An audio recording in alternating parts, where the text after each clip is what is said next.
तो सुनी रहती अदालत तुम्हारी, कृपा की न होती जो आदत तुम्हारी, कृपा की न होती जो आदत तुम्हारी, कृपा की न होती जो आदत तुम्हारी, तो सुनी रहती अदालत जो आदत तुम्हारी।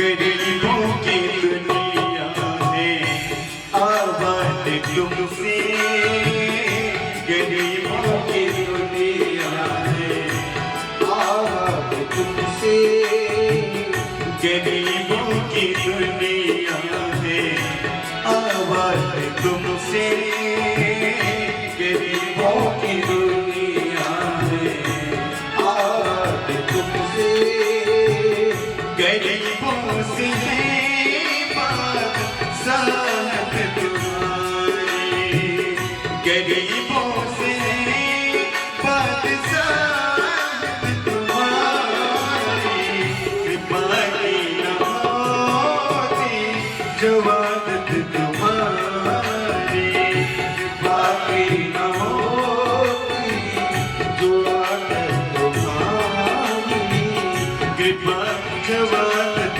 तुम्हारी, कृपा की न होती तो आदत तुम्हारी।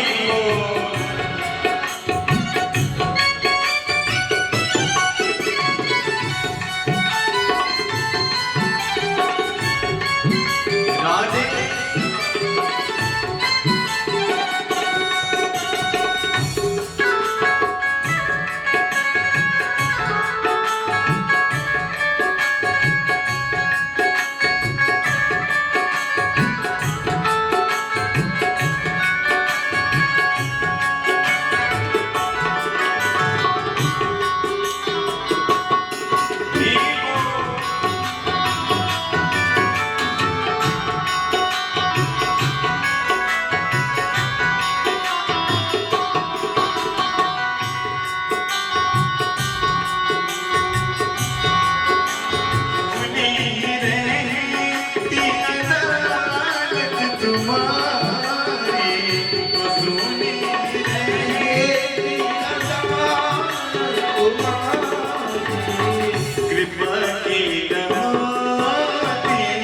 जवानत तुम्हारी, कृपा की न होती जो आदत तुम्हारी, कृपा की न होती जवानत तुम्हारी। आइए सुंदर भगवान जी की आरती करें। ओम हर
सुख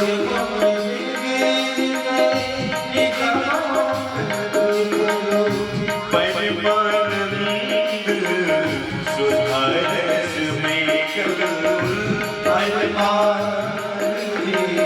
सुधारस में लीला रस निधान के आरती पावन पुराण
परम मंगलमय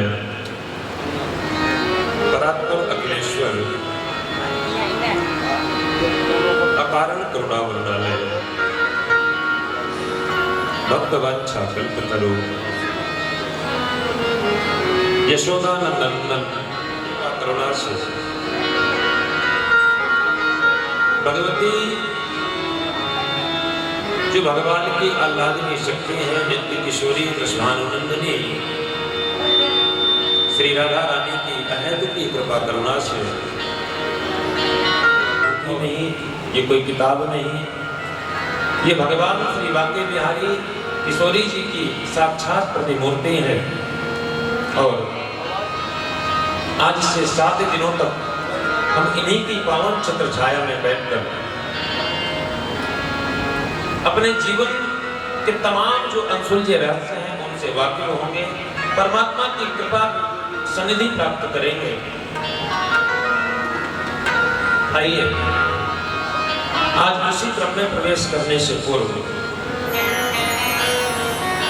ज्ञान गंगा में गोते लगाएंगे, लेकिन ज्ञान गंगा तक पहुंचने के लिए मन और वाणी को भगवान के मीठे मीठे नाम के साथ गुनगुनाते हुए, मन वाणी को पवित्र करते हुए पुनः भगवान की इस पावन भागीरथी में श्रीमद् भागवत के ज्ञानियों के लिए गोता लगाएं सब लोग बड़े भाव के साथ।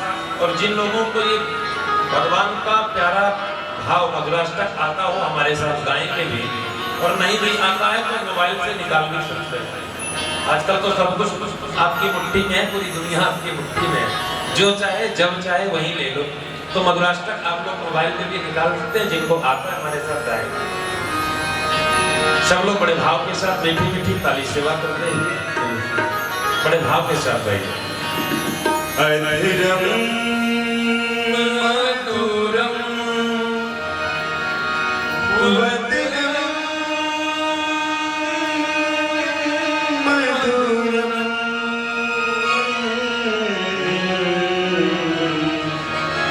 नैनम मधुरम हर्षितम मधुरम नैनम मधुरम हर्षितम मधुरम हृदयम मधुरम गमनम मधुरम हृदयम मधुरम गमनम मधुरम मधुराधिपतेरखिलम मधुरम मधुराधिपतेरखिलम मधुरम मधुराधिपतेरखिलम मधुरम मधुराधिपतेरखिलम मधुरम वचनम मधुरम चरितम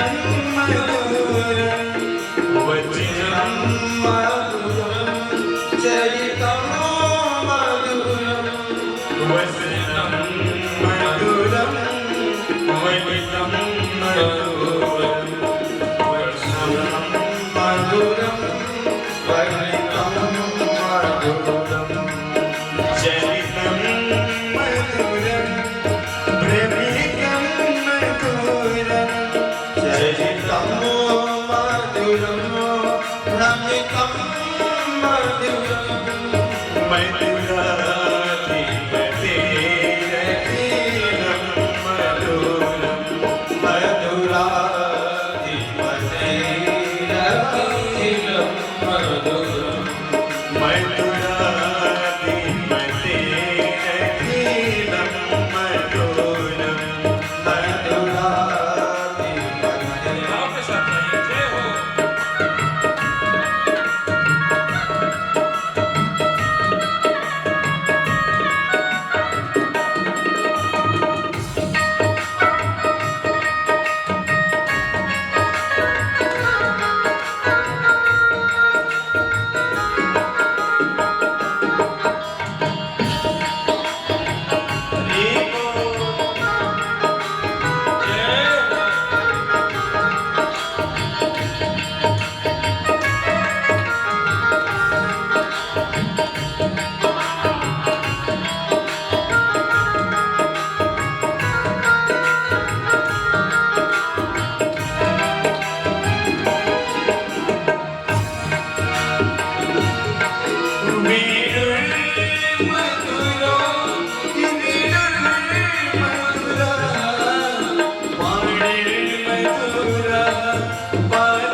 आपका ये घर था, आपके घर के ऊपर का ये इतना लंबा हॉल था, जो भी था, लेकिन जिस स्थान पर भगवान की कथा हो जाती है, जिस स्थान पर श्रीमद् भागवत जैसी भगवान की मूर्ति विग्रह विराजमान हो जाती है, वो स्थान क्या बनता है? घर नहीं बनता, वो तीर्थ बन जाता है। तो अब से 7 दिनों तक ये जो आपका घर है, जो ये आपका रेसिडेंस है, ये घर नहीं, ये तीर्थ बन चुका है, ये वृंदावन बन चुका है। इसलिए वृंदावन में रहना है तो राधे राधे कहना, और धीरे धीरे नहीं कहना, सबको कहना और जोर जोर से कहना, जय जय श्री राम।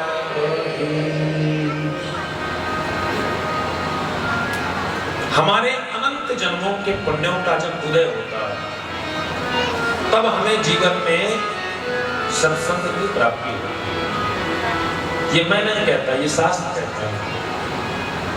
भाग्योदयेन बहुजन न समर्जितेन सत्संगमं च लभते पुरुषो यदा वै। भाग्योदयेन बहुजन समर्जितेन। इस दुनिया में बहुत ऐसे काम हैं, हम सोचे कि भाई हमारे पास बहुत पैसा है, हम जब चाहें जो कर सकते हैं, लेकिन इनको कथा सुनने में इतने दिन कैसे लगते हैं? विचार करिए। और अकेले बाबूजी पूरे विराटनगर में पैसे वाले, केवल अग्रवाल परिवार नहीं, कितने पैसे वाले हो, लेकिन जिसके जीवन में जिस समय जिस क्षण भगवान की कृपा होगी, आपके पूर्वजों की कृपा होगी, और आपके जीवन में जितने भी सत्कर्म हैं, जितने भी पुण्य हैं, जब उदय होंगे और सारे एक साथ उदय होंगे, उसी समय जीवन में कथा हो जाएगा। एक बार प्रेम से बोलना पड़ेगा, राधे राधे। प्रेम का मतलब है नहीं, राधे राधे। हमसे दोगुना सब लोग खा के आए होंगे, हम तो एक ही बार गए हैं। थोड़ा जोर से बोलना पड़ेगा। हमें नहीं सुना, नहीं तो बिहारी जी को कैसे सुनेंगे? इतना जोर से आवाज लगा दीजिए कि बिहारी जी के कान में पड़ जाए, उनको पता चल जाए कि हमारा संदेशा विराटनगर पहुंच गया। जय जय श्री राम। इसलिए भाग्योदयेन बहुजन समर्जितेन सत्संगमं च लभते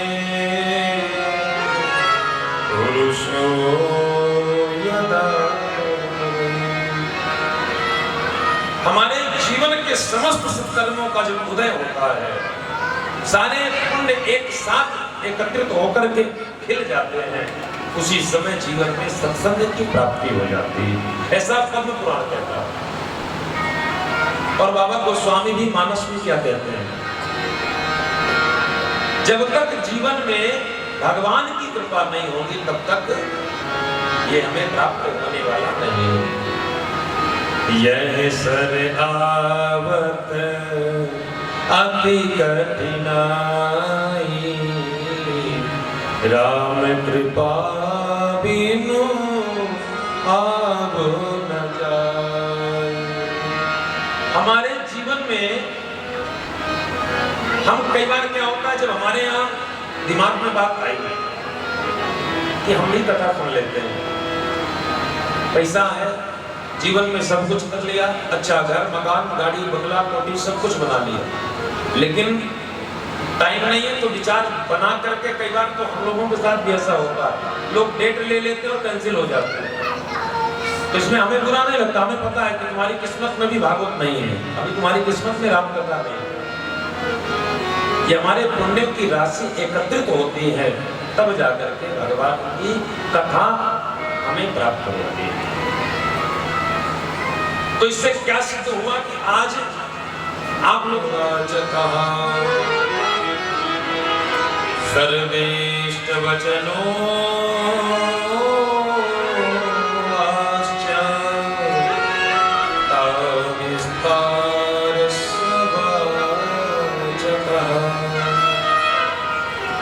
भागवत का जो पहला अक्षर है भा, भा माने भक्ति, दूसरा वा, दूसरा गा, गा माने ज्ञान, और तीसरा है वा मीन्स वैराग, और चौथा है ता माने त्याग। भाते सर्वलोकेषु गीयते नारदादिभिः, जो समस्त लोकों में गाया जाता हो। और गाता कौन है? साधारण मनुष्य नहीं, नारद जैसे महाराज, ब्रह्मर्षि नारद जैसे ऋषि, सुखदेव जैसे महापुरुष, ये उनका गीत है, ये उनका संगीत है।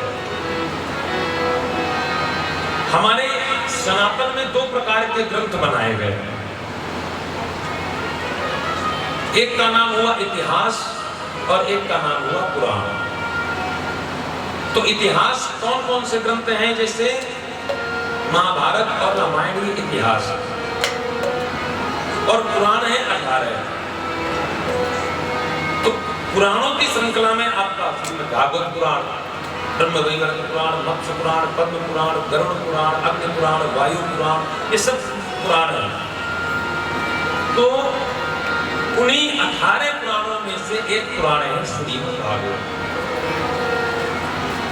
और श्रीमद् भागवत शब्द महाराज 4 अक्षरों से मिलकर के बना है। सबसे पहले श्रीमद्, और उसके बाद भागवत, और उसके बाद कथा। शब्दों कीर्ति वचनों का शब्दों ज्ञान वाचक, सर्वेष्ट वचनों वाचकता विस्तार से वाचक। भायानी भक्ति, भक्ति कैसी हो? भक्ति हमारे इष्ट के चरणों में हो, और कैसी हो? अनन्य भक्ति हो। अनन्य शब्द का मतलब क्या होता है? अनन्य माने होता है ना अन्य इति अनन्य। जब अपने इष्ट के अतिरिक्त कोई दूसरा नजर ना आए तो वही होता है अनन्य। अच्छा, दूसरा नजर ना आए का मतलब ये नहीं कि दूसरे को देख करके आंखें बंद कर लो। इष्ट और श्रेष्ठ में थोड़ा फर्क है। आनंद रूपाय विश्वोत्पत्त्यादि हेतवे, विश्वोत्पत्त्यादि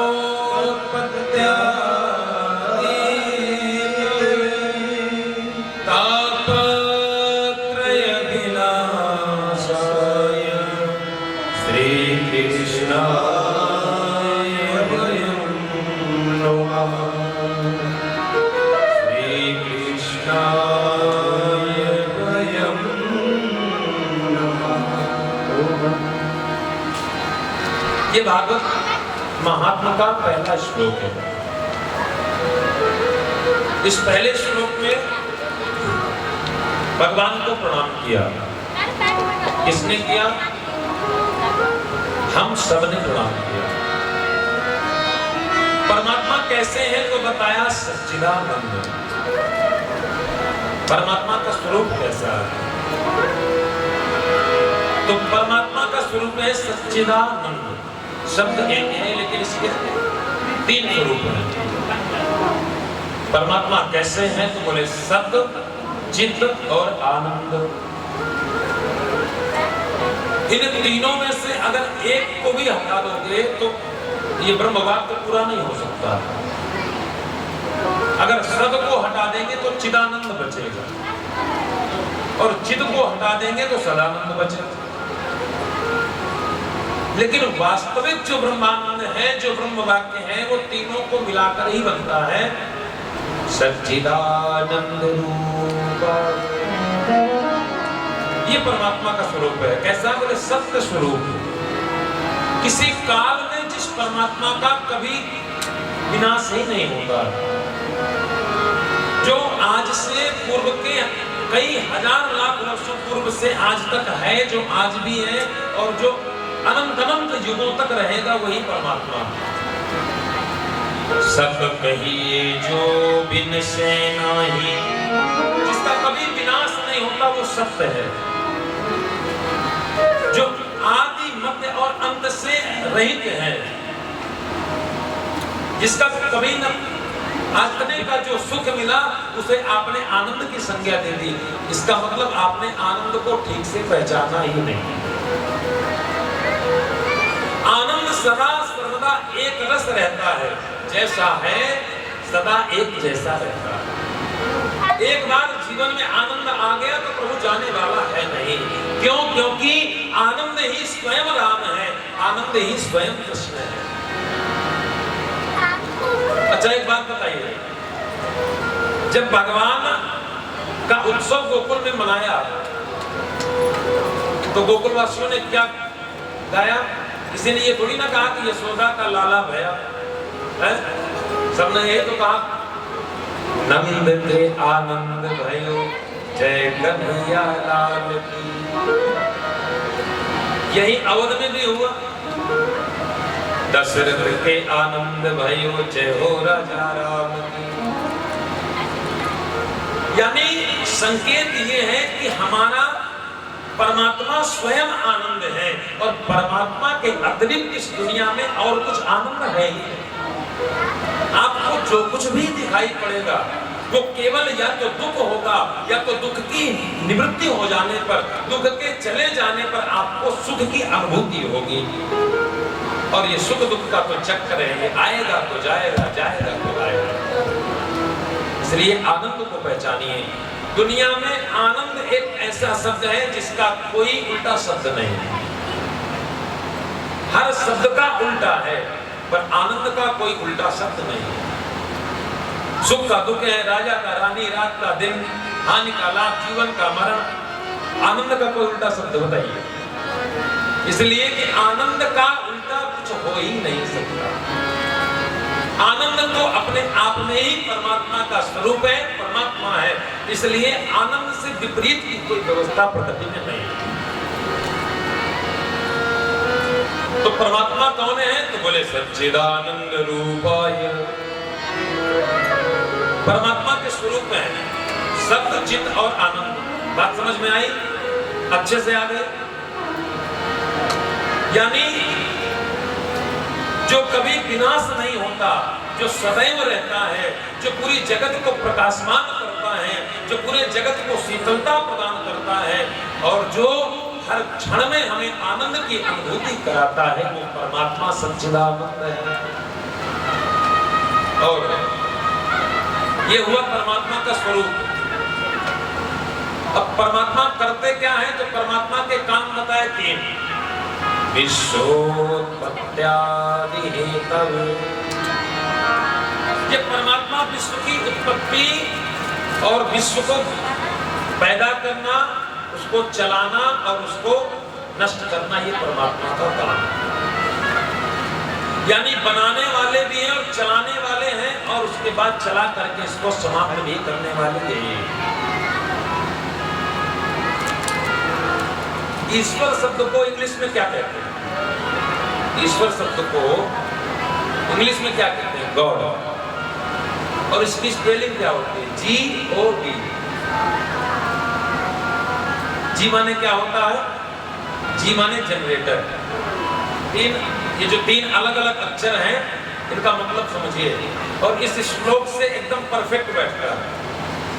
जी मीन्स जनरेटर, यानी बनाने वाला। ओ फॉर ऑपरेटर, यानी चलाने वाला। और डी फॉर डिस्ट्रॉयर, मीन्स नष्ट करने वाला। ये परमात्मा बनाता भी है और चलाता भी है और नष्ट भी करता है। यही परमात्मा का काम है। अच्छा, तो बोले इन परमात्मा के पास जाने से हमें फायदा क्या होगा? इंसान बड़ा चालाक है साहब, बिना फायदे के कोई काम करता नहीं।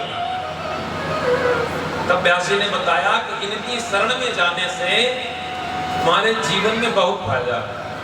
एक दो फायदा नहीं, तीन तो सबसे बड़े फायदे बता दिए। तापत्रय विनाशाय श्री कृष्णाय वयं नमः। हमारे जीवन में तीन प्रकार के ताप होते हैं। मतलब ऐसा मत समझिएगा कि मेरे जीवन में नहीं, आपके जीवन में नहीं। जो व्यक्ति भगवत विमुख है, जो भक्ति विमुख है, जो भगवान से दूर है, उन समस्त जीवों के जीवन में किसी न किसी प्रकार का ताप अवश्य ही होगा। तीन ताप। दैहिक ताप ये है कि घर में खूब सारी व्यवस्थाएं भरी पड़ी हैं, जिधर देखो उधर सब कुछ चकाचक समझ में आ रहा है, लेकिन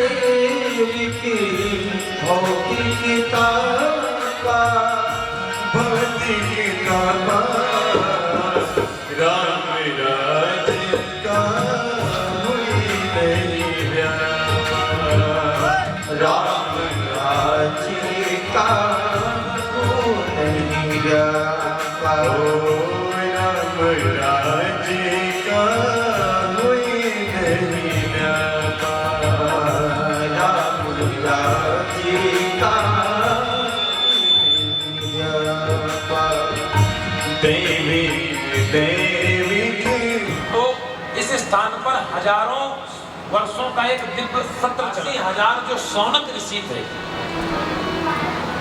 शौनक ऋषि के पास बैठ जाता और पुराणों की चर्चा वहीं पर प्रारंभ कर देते। तो शौनकादि ऋषि पहुंचे और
कि ऐसा कोई संत मिले, ऐसा कोई संत मिले। ओ मीरा ओ मीरा ओ मीरा लाल हरी से जोड़ी ऐसा कोई संत मिले।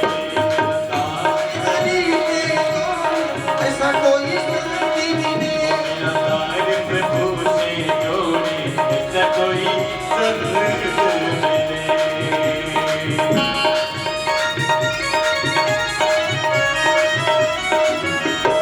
बोली होली बिहरी लाल की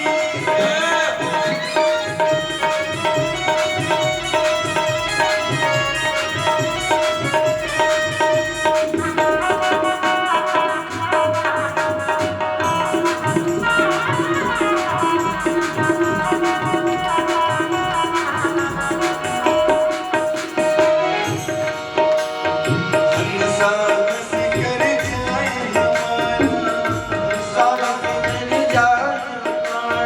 हंसा हंस कर कर जाए हमारा, हंसा हंस कर जाए हमारा, माया जाल न फंसा, माया जाल में फंसे बेचारा।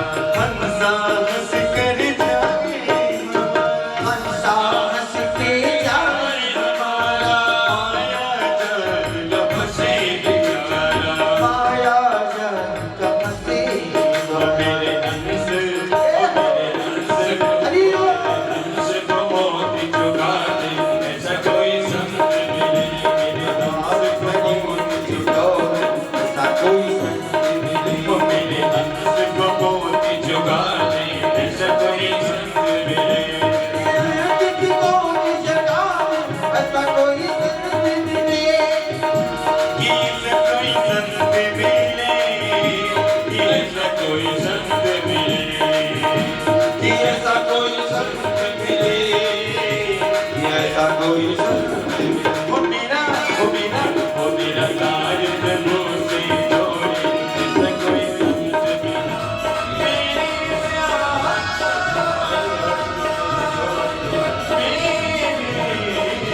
वैकुंठम योगी इसलिए ये सामर्थ्य तो केवल गुरुदेव भगवान के ही चरणों में है। ये सामर्थ्य तो केवल संत के ही जीवन में है, जो हमारे जीवन से सारी समस्याओं का निवारण कर दे। हमारे पूज्यपाद गुरुदेव भगवान कहा करते हैं, परम पूज्य तुलसी पीठाधीश्वर धर्म चक्रवर्ती पद्म विभूषण श्री रामानंदाचार्य जगत गुरु भगवान स्वामी रामभद्राचार्य जी महाराज कहते हैं, संत शब्द का मतलब ही होता है स माने समस्या और अंत माने अंत। जहां से समस्या का अंत हो जाए समझ लो वही संत है। आपके जीवन में संत आ गया मानो आपके जीवन की समस्या का अंत होना निश्चित है। कोई भी पुराण उठा करके देख लिया, रोज सुबह जब जगती जग करके जब जब उसको वो काम करना पड़ता तो बुढ़िया बेचारी कितना नाराज होती, इतनी बातें, इतनी खरी घोटी चिल्लाती, हे भगवान मैंने तेरा क्या बिगाड़ा है, मुझे तो मौत भी नहीं आती, हे भगवान मुझे तो काल भी नहीं पूछता, मुझे तो यमराज भी नहीं पूछता। एक दिन धर्मराज घूमने निकले तो चित्रगुप्त भी साथ में थे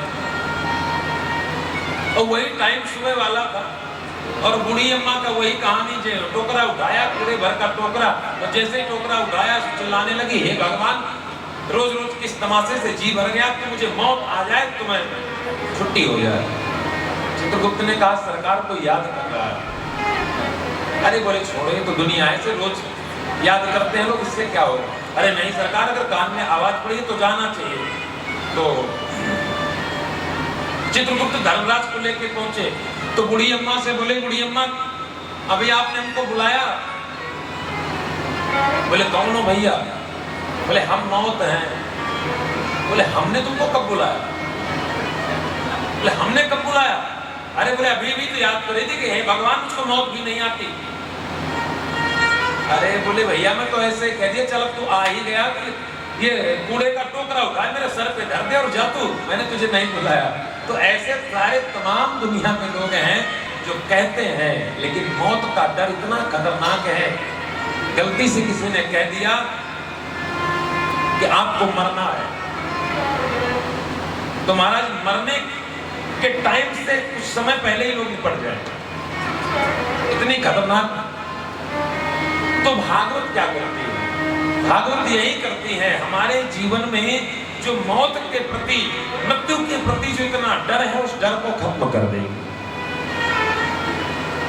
ये बात आपको समझ में आ जाएगी 7 दिनों में इस श्रीमद् भागवत की शरण में, कि भागवत सुनने के बाद और भागवत सुनने के पहले में क्या अंतर है। मरना फिर भी है, राजा परीक्षित ने फिर भी शरीर छोड़ा, लेकिन पहले जब मरने का भय आया तो एक क्षण में सब कुछ छोड़ दिया, राजसी वस्त्रों को त्याग दिया, पृथ्वी का एक छत्र साम्राज्य उसको छोड़ दिया, सब कुछ छोड़कर वल्कल पहन करके, ऋषिमुनियों के से वस्त्र पहन करके गंगा के किनारे आ गया। ये मौत का भय था। लेकिन जब सुखदेव जैसे महापुरुष के परमांश के सानिध्य में आकर के बैठे, 7 दिनों के बाद भगवान सुखदेव ने पूछा, राजा अब बताओ, अभी थोड़ी देर बाद तक्षक आएगा और तुमको डसेगा, और सुधा कुंभम गृहीत्वै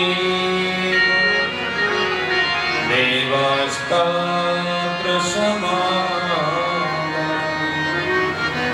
देवताओं ने सुखदेव जी को प्रणाम करके कहा, प्रभु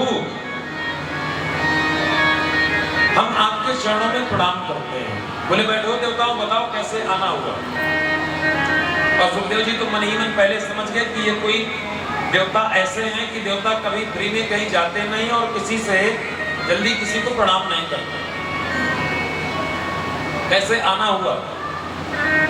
देवताओं ने कहा, प्रभु हमने सोचा कि आप राजा परीक्षित को कथा सुना रहे हैं, तो हम भी जाकर के आपके श्रीमुख से श्रीमद् भागवत की कथा सुन लें। पर हमने सोचा कि एक तरफ राजा होगा, एक तरफ हम होंगे, तो कथा सुनने में आनंद नहीं होगा। तो हमारे दिमाग में प्रस्ताव आया, और वो प्रस्ताव क्या है? प्रस्ताव ये है कि राजा को 7 दिन में मरने का श्राप मिला है, तो इसलिए हमने ये अमृत का कलश लेकर के राजा परीक्षित को सौंप देने का विचार किया। राजा के जीवन से मौत का भय हट जाएगा और राजा अपने जीवन में मस्त हो जाएंगे और हमें श्रीमद् भागवत की कथा मिल जाएगी। सुखदेव जी महाराज ने इस प्रस्ताव को सुना, उन्होंने ठुकरा दिया। ये भागवत बिकने वाली चीज नहीं है, और अक्सर मैं कहता हूं कि जो चीजें टिकाऊ होती हैं वो बिकाऊ कम होती है। ये श्री राधे राधे जोर से बोलना पड़ेगा, आगे से पीछे तक सबको बोलना पड़ेगा, जय जय बनी। और किसने सुना, किसने सुनाया? तो महाराज सबसे पहले 7 दिन में सप्ताह ज्ञान यज्ञ के रूप में श्रीमद् भागवत का अनुष्ठान जिसने किया वो है देवर्षि नारद। उन्होंने भक्ति, ज्ञान और वैराग्य के साथ 7 दिनों में महाराज हरिद्वार नाम की जगह पर शनकादि चारों भाइयों के श्रीमुख से श्रीमद् भागवत कथा का पहली बार श्रवण किया। एकदा ही विशालायां चत्वार ऋषयो सत्संगार्थं समायाता तद्रशुस्तत्र नारदम्। एक बार ये सत्संग, ये समागम Sri Radha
हम सबकी प्यारी राधा राधा राधा राधा सुहानी दिलाई राधा राधा राधा हमारो राधा से राधा हमारो राधा से राधा से राधा हमारो राधा से राधा हमारो राधा सीता राधा हमारो राधा से राधा से राधा परम राधा सीता सीता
संतों का धन है राधा नाम। राधा नाम आधार परम धन राधा नाम का।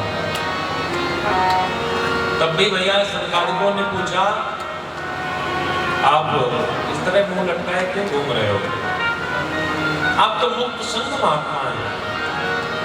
अच्छा आप बताओ, आपको क्या समस्या बनाना है? उसे गुरुकुल की शिक्षा दी, भेज दी औलाद हमने मिशनरी स्कूल में, है बहुत ही कष्टकारी आप बनौदी भूल में। आधुनिक शिक्षा बताकर गर्दन दबाई जा रही है, आपकी औलाद को ईसाई बनाई जा रही है। इसलिए वो बेटे तो गुनहगार बाद में है, वो माँ बाप पहले गुनहगार हैं जिन्होंने अपने बेटे को संस्कार नहीं दिया। कभी नहीं बताया कि बेटा ये भागवत की कथा है, ये मानस की कथा है। आज भारतवर्ष इस विश्व की इस संपूर्ण वसुधा की इस स्थिति को देख करके इतना कष्ट होता है कि हमारा हृदय जानता है। जब हम देखते हैं कि सब कुछ संपन्न होने पर परिवारों में 2-2, 4-4 फैक्ट्रियों के मालिक होने के बावजूद जो व्यक्ति 10, 50, 100, 1000 लोगों को काम पे रख सकता है, सैकड़ों नौकर रख सकता है, उसके घर में अपने बाप को रखने के लिए जगह नहीं है। इससे बड़ा दुर्भाग्य जीवन का क्या है? इसलिए नारद जी ने कहा, ग्रस्तों की ऐसी स्थिति हो गई, करुणी प्रभुता में श्याल को बुद्धिदायक कन्या विक्रयणो दंपती नाम जगत। समाज में जो शादी विवाह होते हैं वो शादी विवाह नहीं होते, शादी विवाह के नाम पे सौदे होते हैं। कन्या विक्रयणो लोभार, वहां तो वर और कन्या की खरीदारी और बेचदारी शुरू है। हमारा बेटा सॉफ्टवेयर इंजीनियर है, महाराज 35 लाख दहेज लगेगा। और महाराज काश आपके घर में भी 4 बेटियां पैदा हो गई तो कितने लाख दोगे? जो दहेज मांगते हैं मैं उनसे हमेशा कहता हूँ, संस्कार देखिए, आपके बच्चे में कितने संस्कार हैं। अगर कोई दुर्गुण भी है तो ऐसी बहू खोज करके लाइए, ऐसी बिटिया खोज करके लाइए कि अगर आपके परिवार में कोई दुर्गुण भी है तो उस दुर्गुण को निकाल करके हटा देने में सक्षम हो। 35 लाख में कब तक जीवन चला लोगे, 20 लाख में कब तक जीवन चला लोगे। अगर आपने किसी गरीब परिवार की बेटी को लाकर अपने घर में ठीक प्रकार से उसको रख लिया, अपनी बेटी मान करके रख लिया, तो परमात्मा भी आपको धन्यवाद करेगा, वास्तव में तुमने मानवता का पूरा फर्ज निभाया। इसलिए समाज में संबंध में सौदे होते हैं, कन्या विक्रयणो लोभाग, दोनों तरफ से बराबर बात हुई। आप हमको इतना देंगे, हाँ देंगे, हमारा बेटा ये है, हम इतना लेंगे, कोई बात नहीं। जब बिटिया का बाप और लड़का का बाप दोनों मिलते हैं तो एक रिश्ते की शर्तों के साथ, शादी शर्तों के साथ हुई, और जब शर्तों के साथ शादी हुई, बोले महाराज साल भर भी नहीं चली, ये तो डाइवोर्स हो गया। अब चलेगी कहां से? ना तो संतों से मतलब, न महात्माओं से मतलब, न वेद से मतलब, न पुराण से मतलब, न माता पिता की इच्छाओं से मतलब, और न किसी की भावनाओं की कद्र करने से मतलब। जब केवल बाहरी दुनिया, बाहरी आवरण में फंस करके आप देखोगे और केवल ऐश्वर्य ही ऐश्वर्य देखोगे तो महाराज फिर तो यही होना है। आज दुनिया में सबसे ज्यादा मुकदमे अगर किसी भी देश में, किसी भी राज्य में न्यायालयों में लंबित होंगे तो सबसे ज्यादा जो मुकदमे हैं डाइवोर्स के हैं। एक बार किसी ने हमसे पूछा ये तलाक शब्द किस भाषा का है? हमने कहा उर्दू भाषा। तो बोले तलाक को हिंदी में क्या कहें? हम बोले भाई हमारी हिंदी भाषा में तलाक जैसे शब्द के लिए कोई स्थान ही नहीं, क्योंकि हमारी हिंदी में कभी तलाक होता ही नहीं। यहाँ तो 7 जन्मों तक बंधने की कसम खाई जाती थी, तो तलाक का तो कोई जुगाड़ ही नहीं था। तो जब जुगाड़ नहीं था तो शब्द की जरूरत क्या पड़ी? इंग्लिश में डाइवोर्स कह सकते हैं और उर्दू में तलाक कह सकते हैं, क्योंकि उनको तो हर रोज जरूरत पड़ती थी। संडे को फर्स्ट, मंडे को नेक्स्ट, ट्यूसडे नेक्स्ट, और वेडनेसडे को फिर से नेक्स्ट। उनकी तो यही परंपरा थी। लेकिन ये महाराज सनातन की परंपरा है। सनातन की परंपरा में 7 जन्मों तक जीने मरने का वादा होता है। अब वो अलग बात है कि कोई बहुत परेशान आदमी हो तो अपनी पत्नी के दुख से दुखी हो, कहते भगवान है, भगवान ये मेरा 7वां ही जन्म हो, वो एक अलग बात है। लेकिन ये सनातन की परंपरा है। तो समाज में संबंध के नाम पर सब कुछ संस्कारों को पीछे छोड़ दिया और संस्कृति को पीछे छोड़ दिया। हमारे पूज्य गुरुदेव भगवान एक बात कहते हैं, बेटा जब तक संतों के सन्निधि में, महात्माओं के सानिध्य में और उनके आज्ञानुसार, उनके बताए समय और मुहूर्त के अनुसार विवाह होते थे, तब तक घरों में संतान उत्पन्न होती थी। अब कोई कोर्ट में कर रहा है, कोई भाग के चला जा रहा है, कोई माँ बाप से छुपा के चला जा रहा है, तो ऐसे विवाहों से संतान की उम्मीद कभी मत करना बंधुओं। जो अपने आप भाग कर जाओगे, जहां तहां विवाह करोगे, माँ बाप की मर्जी के बिना, अपने सनातन की परंपरा के विपरीत जाकर करोगे, तो संतान तो होने वाली है नहीं, शैतान भले पैदा हो जाए, संतान नहीं होने वाली। बोलो राधे राधे। इसलिए शादी विवाह, एक नव यौवना, एक जवान स्त्री बैठी और उसके सामने 2 बूढ़े लेटे हुए। उस स्त्री की गोद में उन दोनों बूढ़ों का सर है और बहुत सारी स्त्रियां उसको घेर करके बैठी हैं। मैंने उसको देखा तो मुझे लगा कि मैं जाकर के देखूं इतनी भीड़ क्यों है।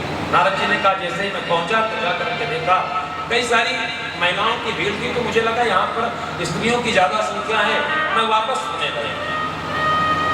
और जैसे ही मैं वापस होने लगा तो उन्हीं देवी जी ने मुझे देख करके आवाज लगाई, महाराज जी कहाँ जा रहे हैं?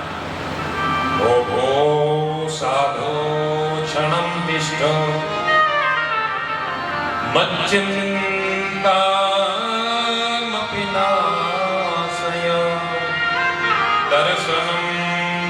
लोकस्य सर्वभाग्यहरं। हे प्रभु,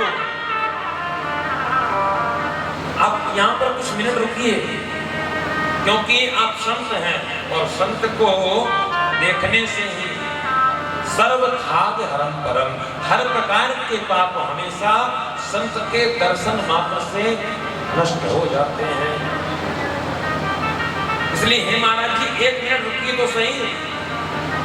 भक्ति मैया ने आवाज लगाई, उस स्त्री ने आवाज लगाई। नारद जी कहते हैं मैं उसको देख करके रुक गया और मैं उसके पास गया। मैंने उससे पूछा कि देवी आप कौन हैं,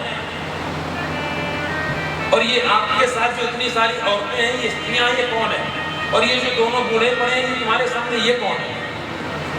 देवी जी ने अपना परिचय दिया, महाराज मैं भक्ति हूँ, और ये मुझे जो घेर करके स्त्रियां खड़ी हैं, जो स्त्रियों की भीड़ है, ये सारी की सारी कोई गंगा नदी है, कोई यमुना है, कोई सरस्वती है। इस प्रकार से ये सारी नदियां हैं। और ये जो बूढ़े हैं, ये कौन है? तो बोले महाराज ये मेरे बेटे हैं।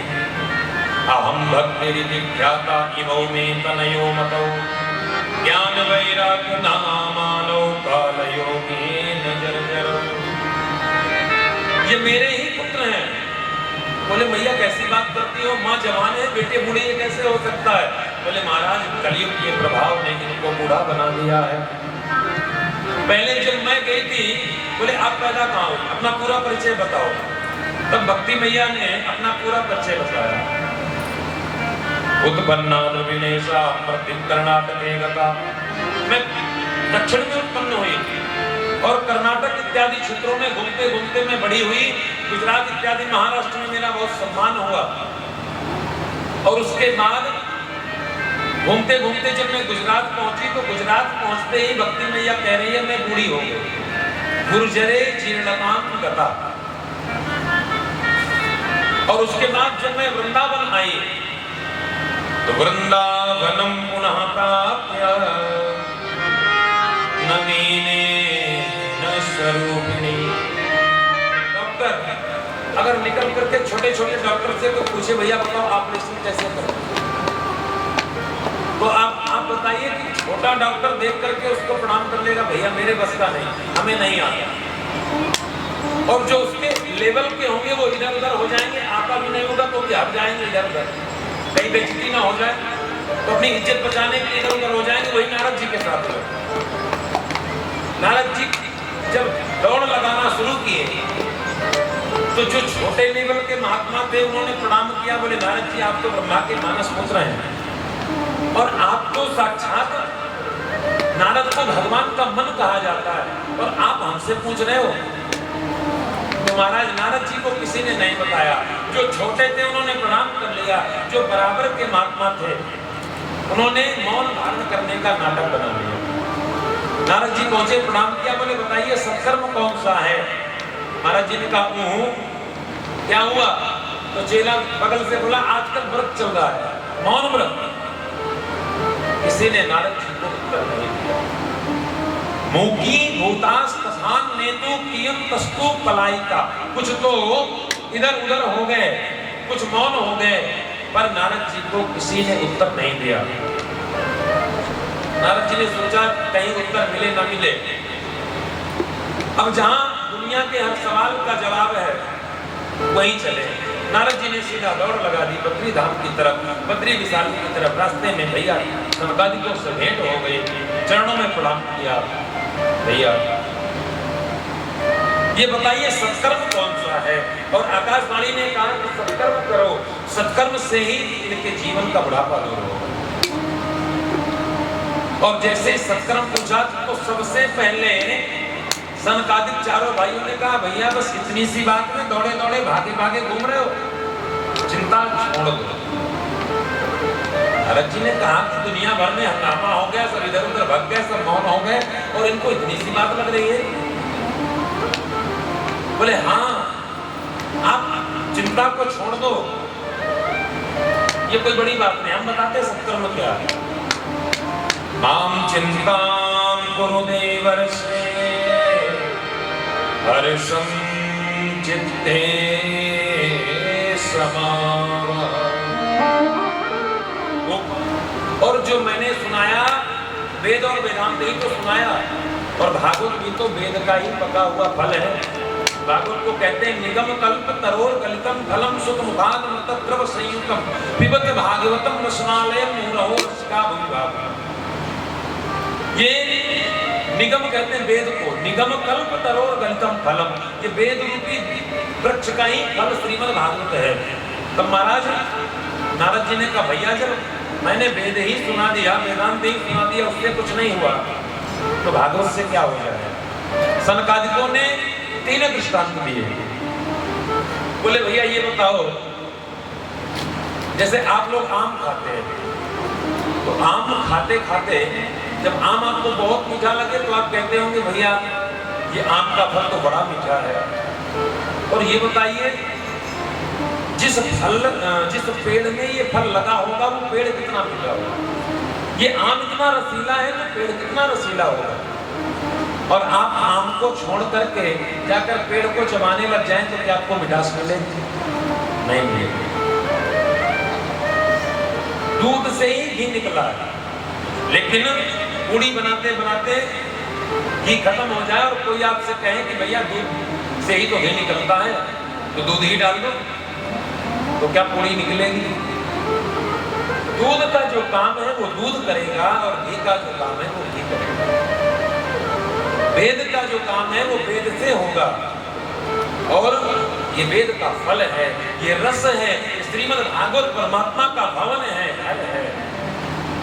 जो भागवत से जाएगा वो वेद से नहीं होगा। इसलिए विविध दृष्टांतों से नारद जी ने कहा, नारद जी से सनकादिकों ने कहा, नारद जी ने हाथ जोड़ लिए भैया मेरे तो भाग्य उदय हो गए जो आज आपका दर्शन प्राप्त हुआ, और अब हम आपसे ही श्रीमद् भागवत की कथा सुनेंगे। मेरे भाग्य का उदय हुआ था जब आज इतना सुंदर ये समागम प्राप्त हुआ। कृपा करके अब आप ही हमको श्रीमद् भागवत की कथा सुनाइए। बोले स्थान कहाँ रखें? तब नारद जी ने कहा भैया आप थोड़ा ऊपर से नीचे आ जाओ और हम थोड़ा पीछे से और आगे आ जाओ। तो हम वृंदावन से थोड़ा आगे बढ़ेंगे तो हरिद्वार, ऊपर से नीचे आओगे तो हरिद्वार। बढ़िया सुंदर स्थान का चयन किया। गंगा द्वार समीपे तटमानंद नामकम शृणु नारद वाक्यामो विनम्राय विदेहिने। हरिद्वार के पावन तट पर श्रीमद् भागवत की कथा के लिए सनकादिकों के लिए दिव्य व्यासपीठ बनाई गई। चारों भैया व्यासपीठ पर आसीन हुए और पूरे गिरिकंदराओं में छिपे हुए ऋषि महर्षि भागे भागे दौड़े दौड़े आए। कथा में जाने के लिए जैसे व्याकुल होता है कोई व्यक्ति, प्यास से व्याकुल है, पानी सुन ले, पानी देख ले तो भाग कर जाता है, उसी तरह भृगु इत्यादि जो महर्षि हैं जो गिरिकंदराओं में बैठ करके तप कर रहे हैं, वो सारे ऋषि महर्षि भागे भागे दौड़े दौड़े आए और मां भगवती गंगा के पावन तट पर बैठ करके दिव्य साप्ताहिक समागम लगा और सारे ऋषियों ने आनंद पूर्वक श्रीमद् भागवत की कथा का पालन किया। मध्य मध्य में भगवान की कथा के मध्य में कभी जय शब्द का जोर से उच्चारण यानी जयकारा भी लगाते, कभी भगवान की कथा के बीच बीच में खड़े होकर के शंख ध्वनि करते, कभी जयकारा लगाते, कभी मस्ती में भगवान का संकीर्तन करते। सदा सेव्या श्रीमद् भागवती कथा यस्या श्रवण मात्रेण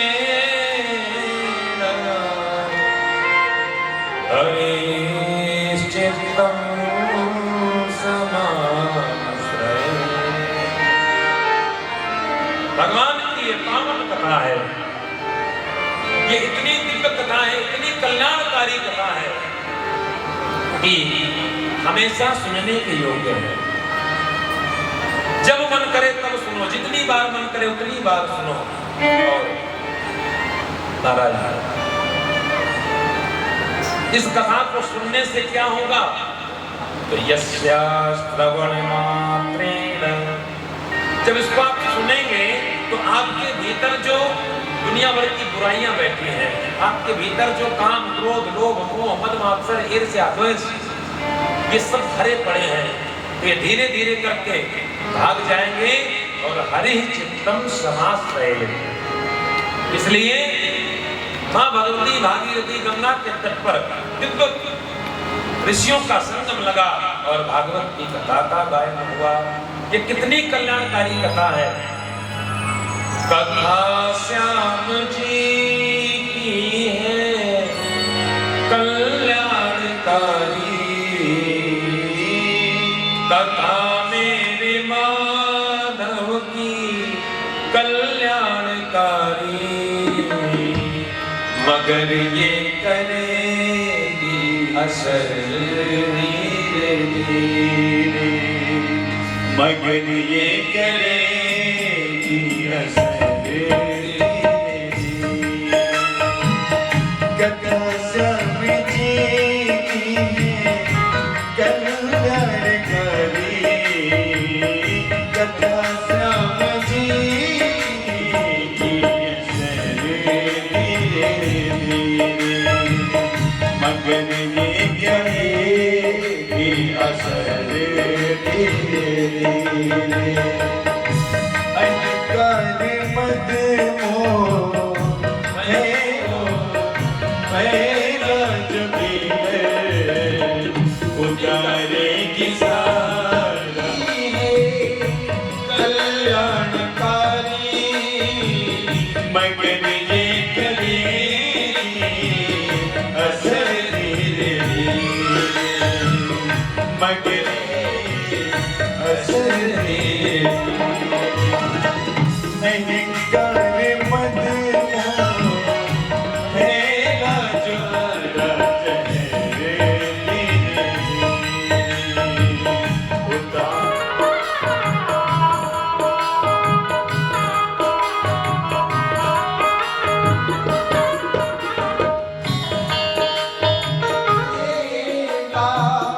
कभी बंधनों से न मौका मिलेगा, कभी झंझटों से, जैसे भी समय तो निकालो, जैसे भी हो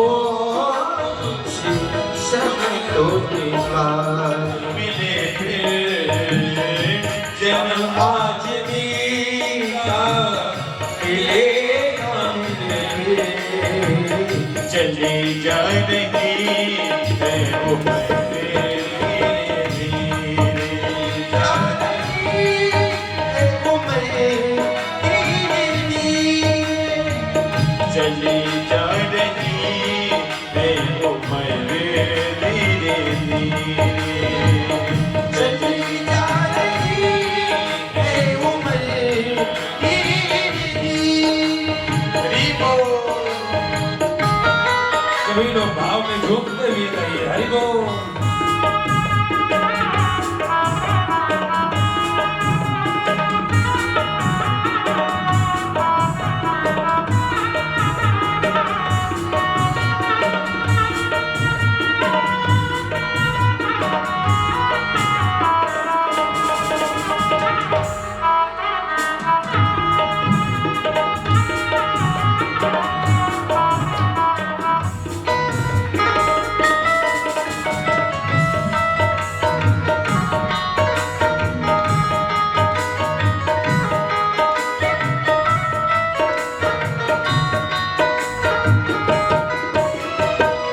अगर चाहता था कल्याण प्राणी, अगर चाहता है कल्याण भाई, अगर चाहता है तो कल्याण प्राणी, तो करते रहो प्रेम सभी पर धीरे धीरे खिलाते रहो धीरे धीरे कथा समझी के है कल्याणकारी कथा श्याम की है कल्याणकारी कथा मेरे माधव की कल्याणकारी कथा मेरे माधव की कल्याणकारी मगर ये करेगी असर धीरे धीरे मगर ये करेगी असर धीरे धीरे अहंकार मत आगे सेवा करते हैं। मेरा जो भीतर उतारे की साथ कथा श्याम की है कल्याणकारी मगर ये करेगी असर धीरे धीरे मगर ये करे कि असर धीरे धीरे मगर ये करे अहंकार, मद, मोह, मात्सर्य, ईर्ष्या, द्वेष सब निकलकर दूर चला जाए और हरि चित्तम समाश्रये गोविंद सदा सर्वदा के लिए हमारे साथ जुड़ जाएगा, हमारे हृदय में समाविष्ट हो जाएगा। इस कथा का प्रभाव है, ये इस कथा का चमत्कार है। इसलिए कथा क्या करती है? तो कथा सबसे पहला काम करती है, गोविंद को ला करके हमारे हृदय में बिठा देती है। ये कथा का सबसे पहला काम। घर जाने की जल्दी कितने लोगों को है जरा बताइए? घर जाने की जल्दी कितने लोगों को? अरे मैया मैया काहू को जल्दी नहीं? वाह भाई, जय हो मेरी जानकी मैया। ये तो जानकी मैया का प्रभाव है। ये तो 3 घंटे हो जाते हैं, महाराज जल्दी करो, अब तो घर जाना चाहिए। कोई बात नहीं, आज थोड़ा सा पहला दिन है और इतनी सारी व्यवस्थाएं होती हैं। वैसे भी इतनी अच्छी तैयारी किया है इस परिवार में, और इनके लिए एक बार जोरदार ताली भी बजा दीजिए। और मैं यहाँ से बहुत बहुत उनको धन्यवाद देता हूँ और मैं स्वयं ताली बजा रहा हूँ। निरंतर 2 महीने से निरंतर तैयारी में लगी रही हमारी श्वेता भाभी और वो छोटी वाली भाभी सुनीता दीदी। बुरा मत मानिएगा, मैं जिनके जिनके नाम जानता हूँ उन्हीं का ले रहा हूँ, बाकी आप सबने मेहनत किया। ऐसा कुछ नहीं हो सकता मुझे नाम में भूल चूक हो सकती है, लेकिन यहाँ सबका नाम पहले से नोट है। गोविंद के यहाँ कोई मिस्टेक नहीं। यहाँ का जो इनका मुनीम है, जो टाइपिंग करता है, उससे कोई मिस्टेक नहीं होगी। सबका नाम जो पंडाल में घुस गया, सबका नाम एकदम दर्ज हो गया। मैं तो छोटा सा बालक हूँ और आप लोगों का भाई बेटा जो भी हूँ, तो मुझसे गलती हो सकती है, मैं भूल सकता हूँ, लेकिन ये भूलने वाले नहीं, ये मुझे नहीं भरोसा। बोलो राधे राधे। धीरे से नहीं, जोर से बोलना पड़ेगा और जोर से बोलना पड़ेगा। जय जय श्री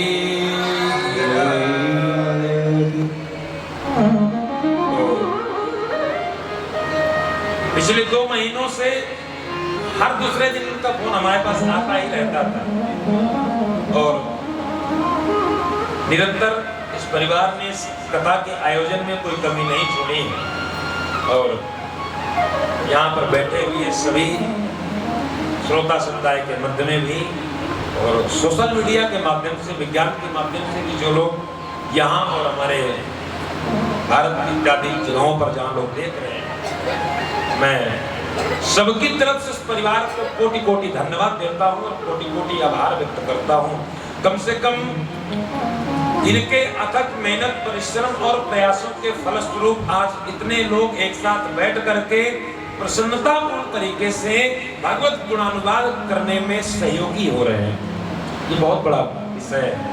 वो तो अचानक से प्लान चेंज हो गया, जो कि यहाँ कम ही लोग आ पा रहे हैं। जैसे हमारी पहली बात हुई थी उसके अकॉर्डिंग तो इस कथा को कहीं और दूसरी जगह होनी थी, लेकिन हम जो सोचते हैं, आप जो सोचते हैं, ऐसा नहीं होता।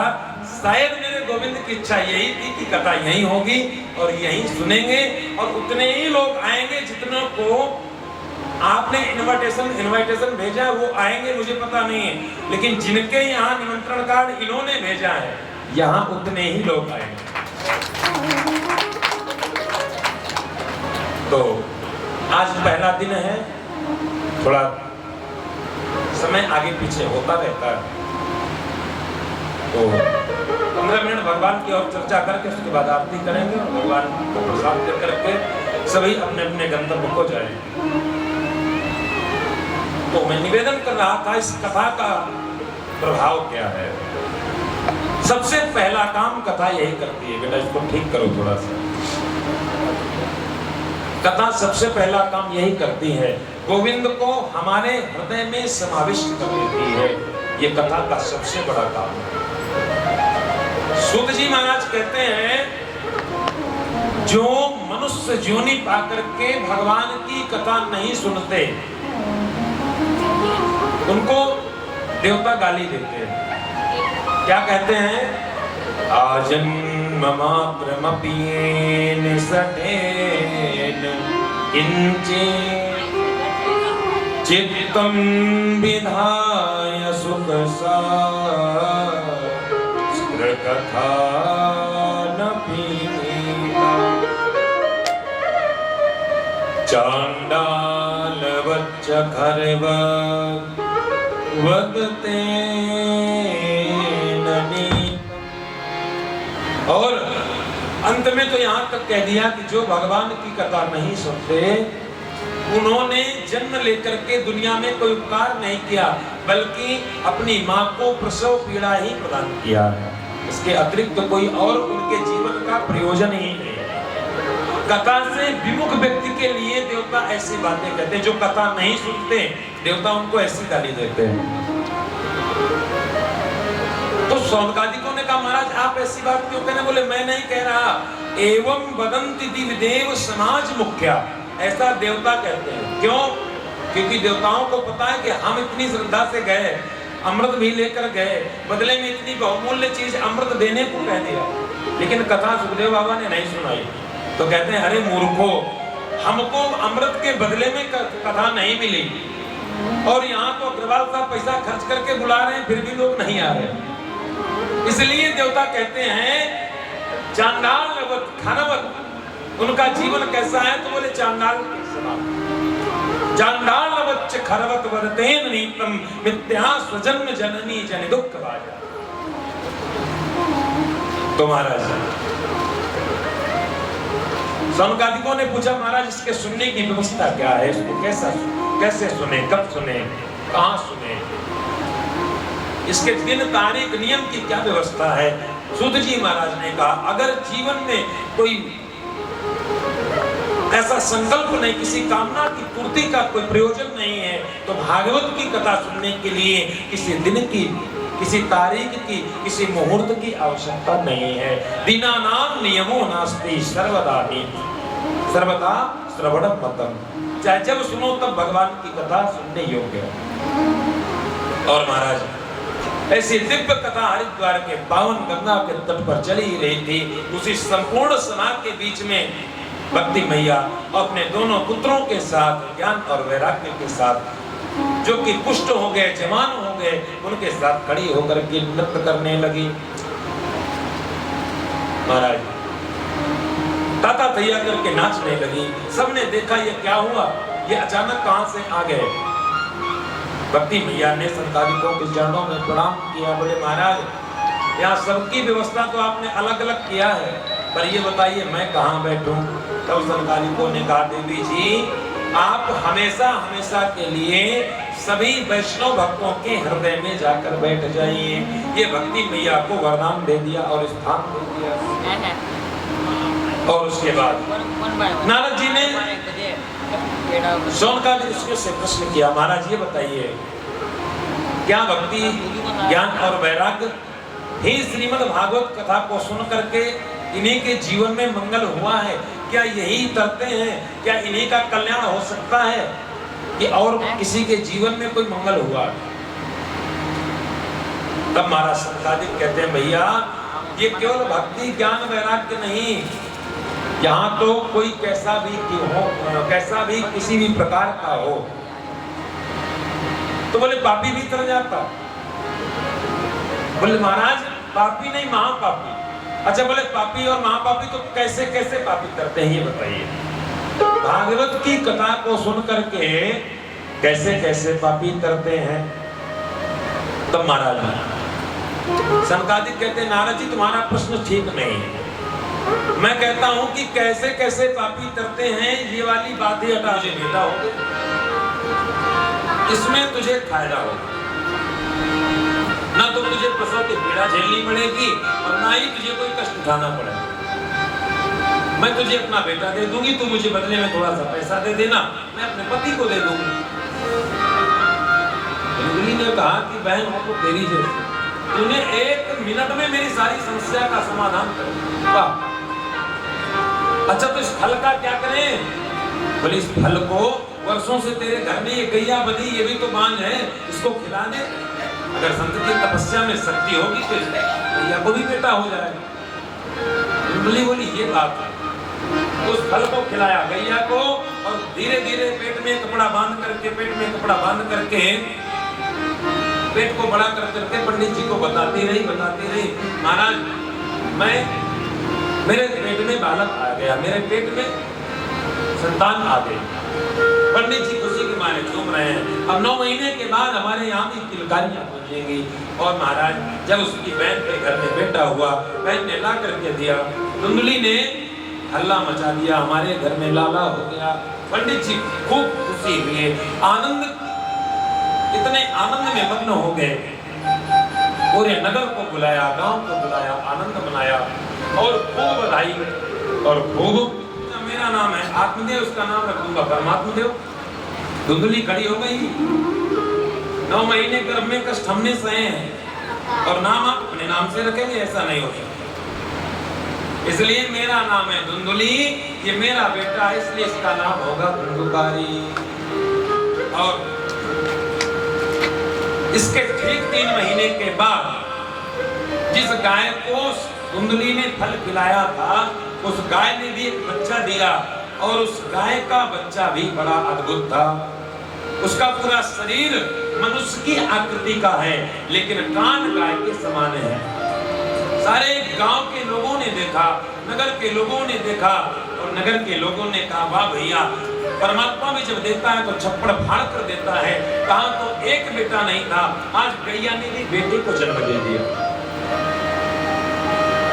त्रिमासे निर्गते शाधेनुः सुसुवे भगम् सर्वांग सुंदरं दिव्यं निर्मलं कनकाभरणम्। पूरा शरीर दिव्य कांति से युक्त है, दिव्य आभा प्रभा है, गोरा शरीर, सारा शरीर मनुष्य जैसा है, लेकिन आकृति, कानों की आकृति गाय के समान है। सारे नगर के लोगों ने पंडित जी के भाग्य की सराहना किया। पंडित जी ने उस बालक का नाम रखा गोकर्ण, क्योंकि उनके कान गाय के जैसे हैं, इसलिए गाय के जैसे कान हैं जिसके, उनका नाम हुआ गोकर्ण। बोलिए गोकर्ण जी महाराज की जय। और धीरे धीरे समय बीतता गया, दोनों ही बच्चे बड़े हो गए। कियत कालेन तो जातो करुणौ तनया गुणौ गोकर्णः पंडितो ज्ञानी धुंधुकारी।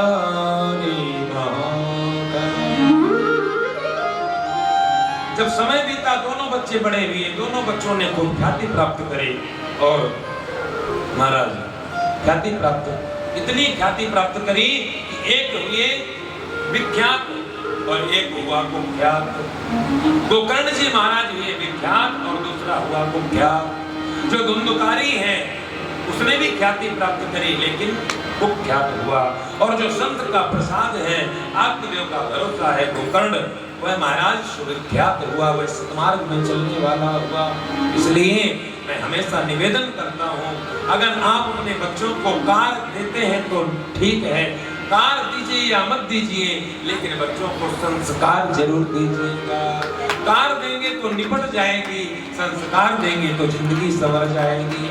इसलिए जिस क्षेत्र में जल का अभाव होगा, बारिश का अभाव होगा, उस क्षेत्र की केवल फसलें खराब होती हैं। लेकिन जहाँ संस्कार की कमी होती है, जहाँ सनातन के मूल्यों की कमी होती है, वहाँ की नस्लें हमेशा हमेशा खराब रहती है। राधे धीरे से नहीं, हम तो 3 घंटे से बोल रहे हैं और आप बैठे फिर भी आपको थकान लग गई। जोर से बोलना पड़ेगा और जोर से बोलना पड़ेगा। दोनों भाइयों ने ख्याति प्राप्त करी। एक हुआ चोर, लुटेरा, डकैत, चंडालों जैसा वेश बनाने वाला, सबसे झगड़ा करने वाला, कुत्तों को लेकर घूमने वाला, काला कपड़ा पहनने वाला। और गोकर्ण पंडितो ज्ञानी। गोकर्ण जी महाराज पंडित हुए। पंडित का मतलब सत असत बुद्धि विवेचनी स पंडित, अस बुद्धि संजाता स पंडिता। जो ये जानता हो कि सही क्या है, जो ये जानता हो कि गलत क्या है, जो ये जानता हो कि मेरा धर्म इस कार्य को करने से कहां जाएगा, जिसे शास्त्रों की मर्यादा पता हो, जिसको पुराणों की मर्यादा पता हो, प्राचीन परंपराओं के बारे में जो जानता हो, वह पंडित है। इसलिए गोकर्ण जी महाराज पंडित हुए, धुंधकारी खल हुआ और महाराज धुंधकारी के दुखों से इतना दुखित हो गए महाराज, आत्मदेव पंडित जी की रोने लगे। और एक दिन इतना रोए, मैं कहाँ जाऊं, मैं कहाँ बैठूं, इस व्यक्ति ने मेरा जीना खराब कर दिया है, मुझे कुछ समझ में नहीं आता। महाराज गोकर्ण जी महाराज के पास पहुंचे। गोकर्ण जी महाराज ने 2 श्लोकों में बड़ा सारगर्भित उपदेश अपने पिताजी को दिया और ये अंतिम ही पंक्तियां हैं और उसके बाद आप सब लोग हम आरती करेंगे। गोकर्ण जी महाराज ने जो उपदेश अपने पिताजी को दिया है वो सुनने लायक। उन्होंने क्या कहा, पिताजी आप परेशान क्यों हैं? आप परेशान क्यों हैं? बोले बेटा मैं क्या करूं, ये तेरा भाई मुझे जीने नहीं दे रहा। तो क्या गोकर्ण जी का जो भाई धुंधुकारी है, आत्मदेव जी का जो पुत्र धुंधुकारी है, तो क्या आत्मदेव पंडित जी को धुंधुकारी के कुकृत्यों का दुख हो रहा है? नहीं, आत्मदेव पंडित जी को धुंधुकारी और आत्मदेव जी के बीच में जो संबंध है पिता और पुत्र, इस संबंध का दुख हो रहा है। अगर धुंधुकारी आत्मदेव पंडित जी का पुत्र नहीं होता तो धुंधुकारी के कुकृत्यों का दुख कभी आत्मदेव पंडित जी को नहीं होता। भाई दुनिया में कितने लोगों के लड़के बर्बाद घूम रहे हैं, दुनिया में कितनों के संतान, कोई शराब पी रही, कोई जुआ खेल रही, कोई चोरी कर रही है, बर्बाद घूम रही, कि हमें तकलीफ हो रही नहीं हो रही? क्यों? क्योंकि वो हमारा नहीं। और हमारा बेटा गलती से अगर बीड़ी भी पकड़ लिया आपको टेंशन हो जाती है। क्यों? क्योंकि वो हमारा है। तो दिक्कत किस बात की है? दिक्कत है हमारे और मैं और मेरे। 2 श्लोकों में बड़ा सारगर्भित उपदेश दिया। देहे स्थिमांस रुधिरे विमतिं त्यजत्वं जाया सुता दिशु सदा ममता विमं पश्यामि जगदिदं क्षणभङ्गुनिष्ठा वैराग्यरागरसिको भवभक्तिनिष्ठा।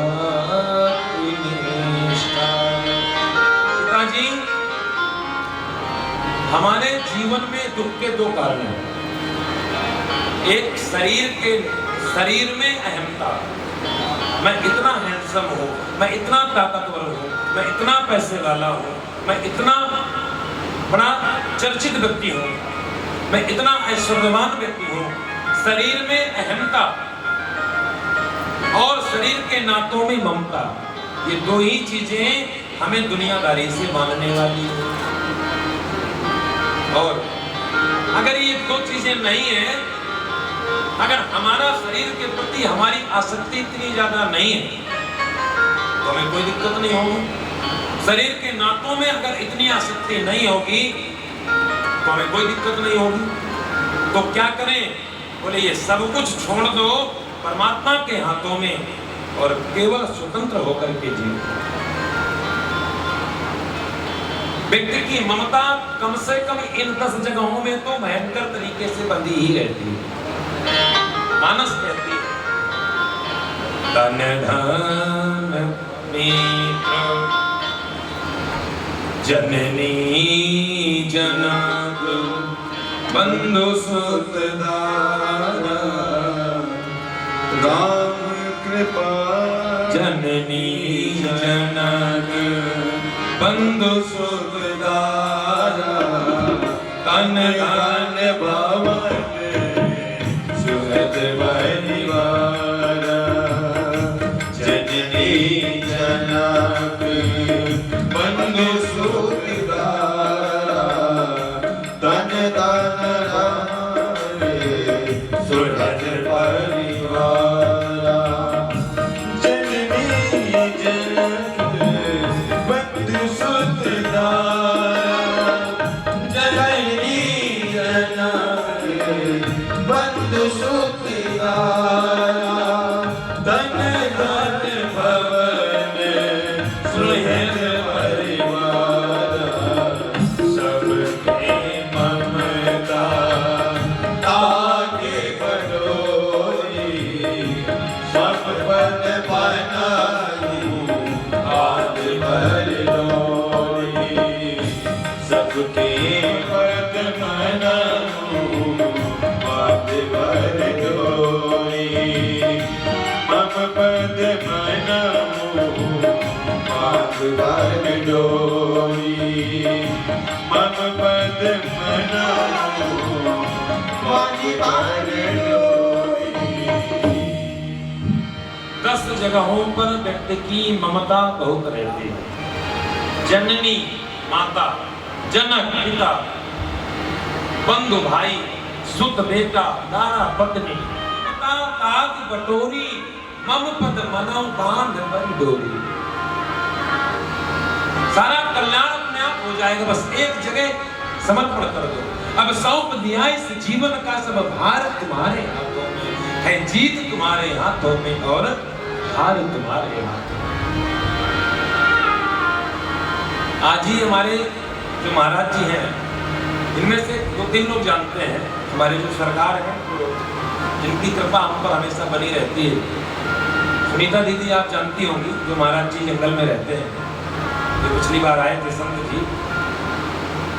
तो आज हमारे उनसे बात हुई, आज ही उनका आशीर्वाद हमको मिला। तो उन्होंने बात में बहुत अच्छी बात हमसे कही। हमने कहा बस आपका आशीर्वाद बना रहे तो सब जीवन में अच्छा ही अच्छा होगा। तो महाराज जी ने बड़ी सुंदर बात कही कि जीवन में तो सब वैसे ही अच्छा होगा, क्योंकि जब आप भार लेकर के चलोगे तो टेंशन रहेगी। इसलिए ये भार सब परमात्मा के चरणों में सौंप दो और एकदम भार मुक्त होकर के और फ्री होकर के घूमो। यात्रा में सामान नहीं रहेगा तो तकलीफ किस बात की? जब सब कुछ एक जगह छोड़ दिया, जब सब कुछ गोविंद को दे दिया, तो जहां ले चलोगे वहीं में चलोगे, अपनी कोई मर्जी नहीं। तो इसलिए इस शरीर के प्रति जो हमारी ममता है, इसमें इतना जान लेना चाहिए। महाराज ये 5 प्रकार के डोनेशन से बना हुआ ये मकान है। ये जो धर्मशाला है सिंगल नहीं है, ये पंचायत की धर्मशाला है। क्षितिजल पावक गगन समीर पंच रचित अति अधम शरीर चितियल पावक गगन समीरा पंच रचित अधम शरीरा चितियल पावक गगन समीरा चितियल पावक गगन समीरा पंच रचित अधम शरीरा चितियल पावक गगन समीरा पंच रचित अधम शरीरा पंच रचित अधम शरीरा पंच रचित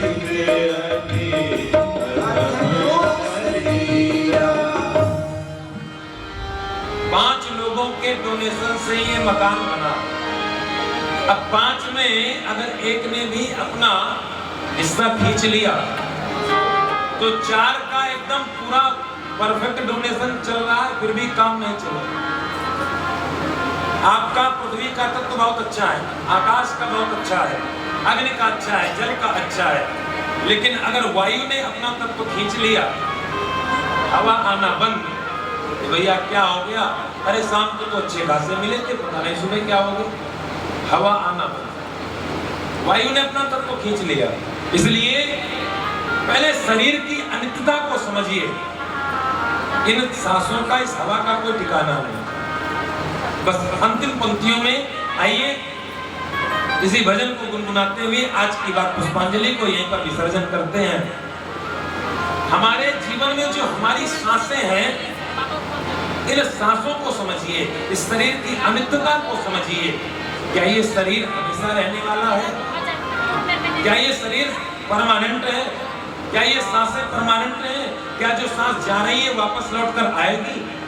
इसलिए सांसों का क्या भरोसा, सांसों का क्या भरोसा, रुक जाए चलते चलते, रुक जाए चलते चलते, सांसों का क्या भरोसा, सांसों का क्या भरोसा, रुक जाए चलते चलते, रुक जाए चलते चलते, जीवन की है जो ज्योति, जीवन की है जो सभी लोग खड़े होकर ताली से वक्त करते हैं। बुझ जाए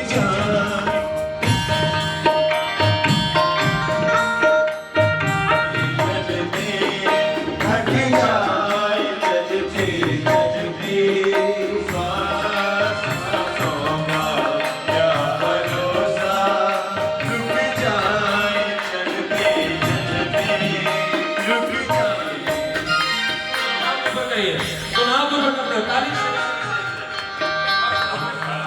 क्या भरोसा, सांसों का क्या भरोसा, रुक जाए चलते चलते चलते।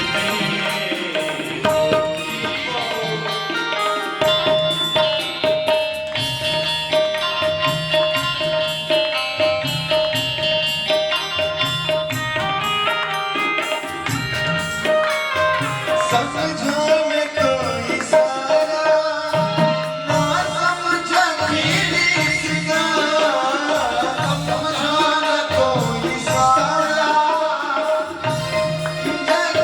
किसका, समझो में कोई सारा, ना समझो किसका, ना समझो किसका, क्यों तेरी बात बिगड़ी, क्यों मेरी बात बिगड़ी, क्यों तेरी बात बिगड़ी, क्यों मेरी बात बिगड़ी, हर बात बनते बनते, हर बात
पापियों